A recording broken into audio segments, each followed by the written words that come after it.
Good day, everyone. Today, we are going to talk about TV broadcasting. So, our objective for this discussion is to understand what TV broadcasting is, its different types, and how it can guide us as a campus journalist.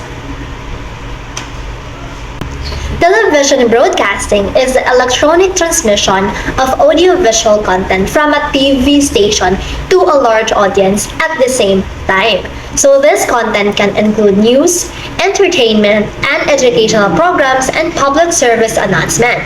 So broadcast signals are transmitted through terrestrial transmitters, cable systems, or satellites. And viewers receive these signals through televisions or other compatible devices. So in simple terms, TV broadcasting is a form of mass communication because it allows many people to watch the same program at the same time. So making it an important tool for informing, entertaining, and educating the public. Now let's proceed to the historical development of TV broadcasting. Television broadcasting started with experimental transmission in the 1920s. So on July 2, 1928, the first American TV station W3XK began broadcasting, we have fellow Taylor, who developed the first fully electronic television system which made modern TV possible. So early TV broadcasts were black and white, and although color TV was introduced in 1929 and it became widely adopted later. After World War II, television grew rapidly in homes and evolved from analog to digital, improving picture quality, signal clarity, and a number of channels. And television has since become a key medium for public communication, including culture, education, and daily life. We have now the types of TV broadcasting.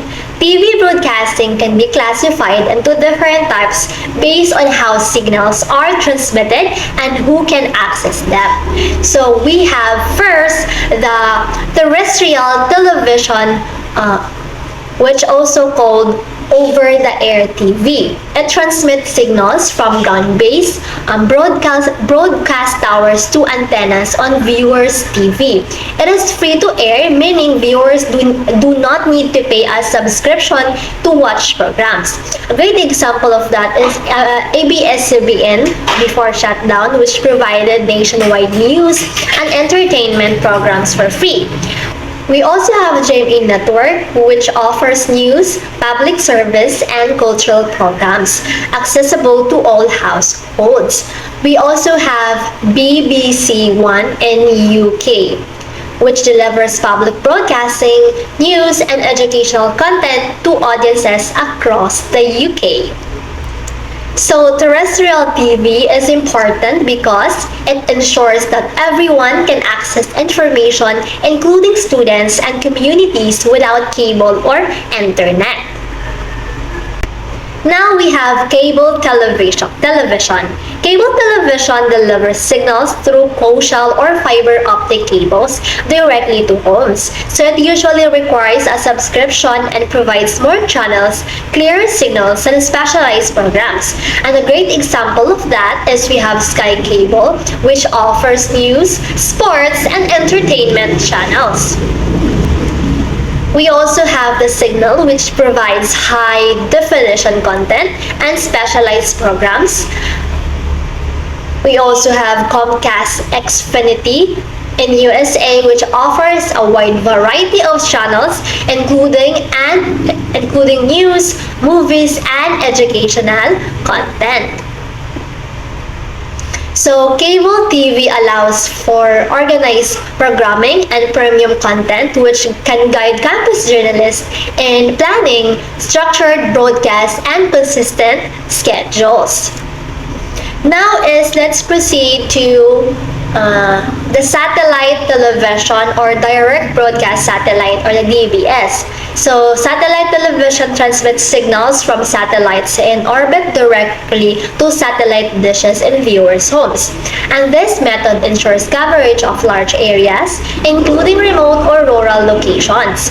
A great example of that is GSAT, which reaches far areas with news and entertainment. We also have the Signal HD offers high quality channels accessible nationwide, and we also have the DirecTV in USA that provides TV services across wide geographic areas. So, the satellite TV shows how broadcasting can overcome geographic challenges, allowing audiences everywhere to stay informed, similar to how campus media can share content online for wider reach. Now let's proceed to the local television. Local television focuses on regional or community content like local news, events, and public service announcement. So it is usually regulated to give airtime for local programs. And a great example of that is TV Patrol in North Luzon, Philippines, that covers news and events specific to Northern Luzon.